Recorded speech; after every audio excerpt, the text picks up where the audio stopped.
বানিয়েছি মাছের মাথা দিয়ে থোড়ের তরকারি।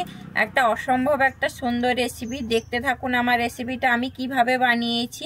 আমি এটা ভাতের সঙ্গে পরিবেশন করে দেবো। যদি ভালো লেগে থাকে তাহলে আমার চ্যানেলে লাইক, শেয়ার, কমেন্ট ও সাবস্ক্রাইব করে দেওয়ার অনুরোধ রইল। নমস্কার বন্ধুরা, কুকিং অর্পিতাতে আপনাদের সবাইকে স্বাগত জানাই। আশা করি আপনারা সবাই ভালো আছেন। আমি আজকে বানাচ্ছি বিচে কলার থোড়ের রেসিপি।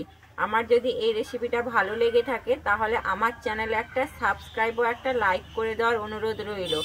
যারা আমার ভিডিও দেখছেন, আমাকে কমেন্ট জানাচ্ছেন বা আমাকে সাবস্ক্রাইব করছেন, তাদের জন্য অসংখ্য অসংখ্য ধন্যবাদ। এই যে থোড় নিয়ে নিয়েছি আর নিয়েছি বেগুন, আলু। আমি থোড়টা কিন্তু আলু বেগুন দিয়ে বানাবো। আমি থোড়টাকে এবারে কেটে নেবো।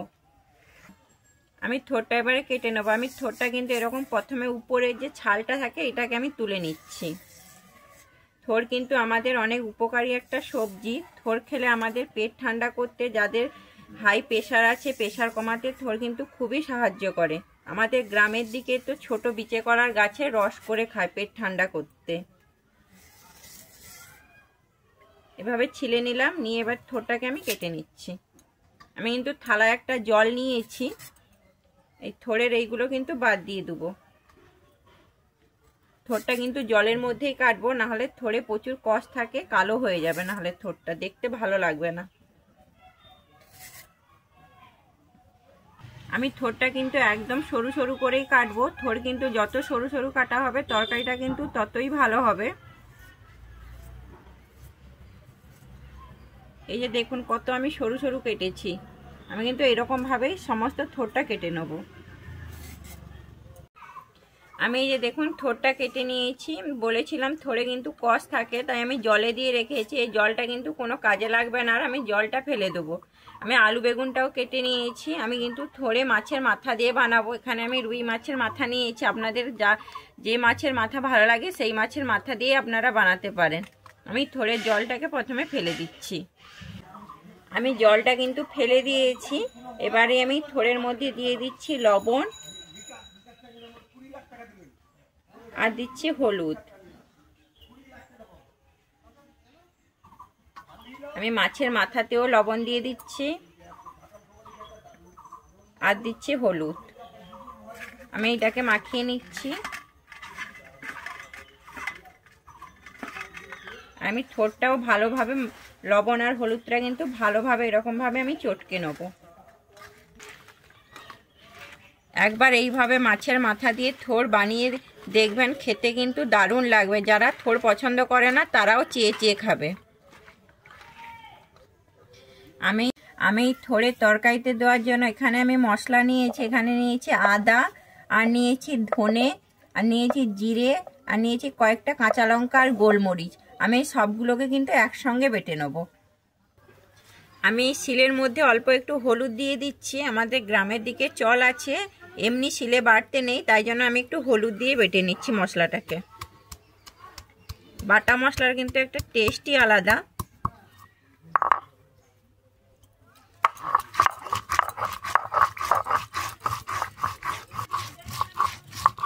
আমার মশলাটা বাটা হয়ে গেছে। আমি মশলাটা এবারে তুলে নিচ্ছি।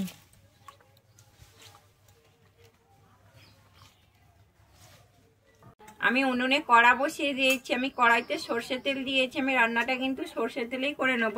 প্রথমে আমি মাছের মাথাটাকে ভেজে নিচ্ছি।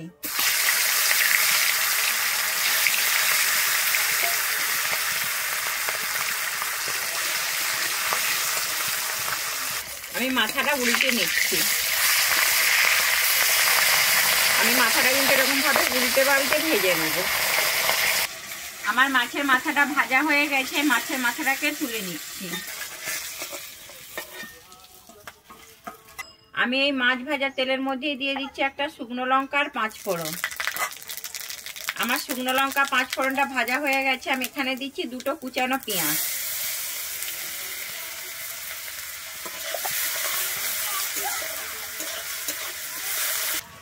আমার পেঁয়াজটা ভাজা হয়ে গেছে। আমি এরপরে দিয়ে দিচ্ছি এখানে কেটে রাখা আলু বেগুনটা।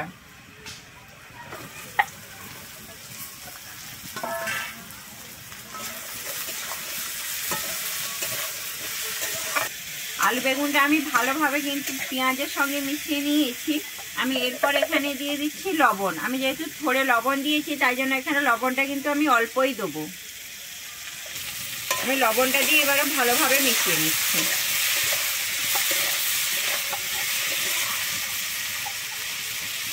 আমি লবণটা দিয়ে কিন্তু আলু বেগুনের সঙ্গে খুব ভালোভাবে এখানে মিশিয়ে নিয়েছি। আমি এরপর এখানে দিয়ে দিচ্ছি হলুদ। আমি হলুদটা দিয়ে আবারও ভালোভাবে নেড়ে নেব।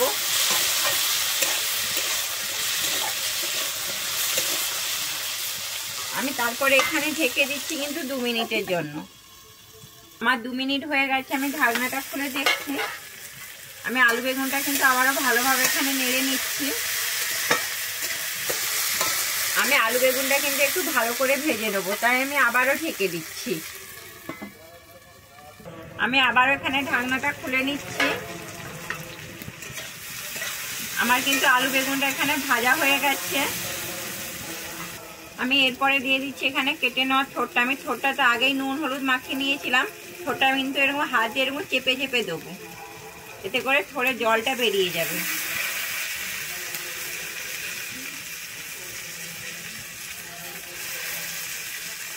আমি কিন্তু সমস্ত ছোটটাই দিয়ে দিয়েছি। এরপরে আমি আলু বেগুনের সঙ্গে একটু ভালোভাবে একটু ভেজে নেবো ছোটটাকে।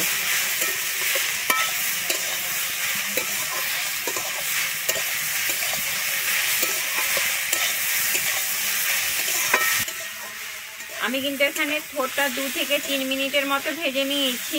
আমি এরপরে দিয়ে দিচ্ছি এখানে ঝাল লঙ্কার গুঁড়ো 1 চামচ।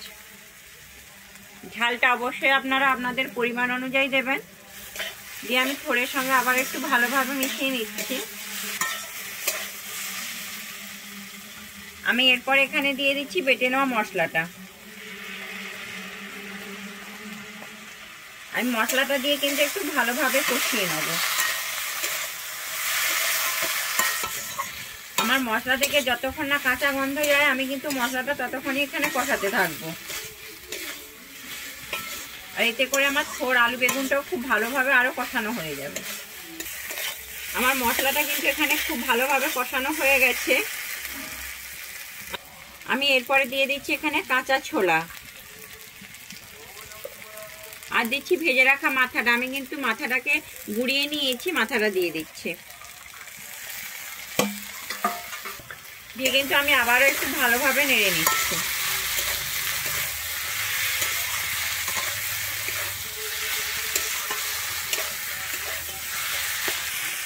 আমি কিন্তু এখানে খুব ভালোভাবে মিশিয়ে নিয়েছি মাছের মাথার ছোলাটাকে।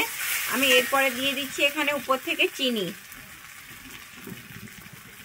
আমি চিনি দিয়ে আবার একটু ভালোভাবে কিন্তু নেড়ে নিচ্ছি।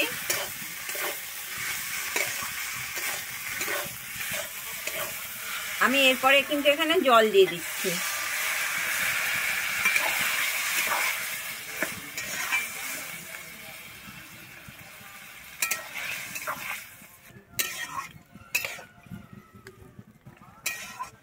আমি এরপরে এখানে ঢেকে দিচ্ছি 5 মিনিটের জন্য।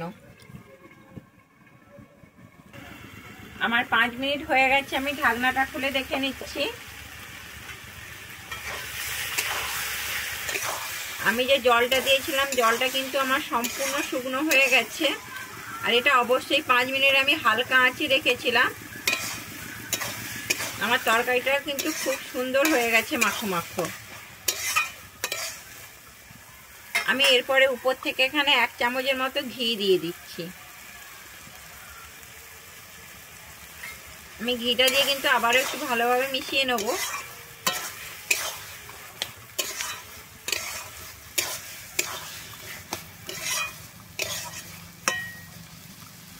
আমি কিন্তু আবারও এখানে হালকা আঁচে 2 মিনিটের জন্য ঢেকে দিচ্ছি।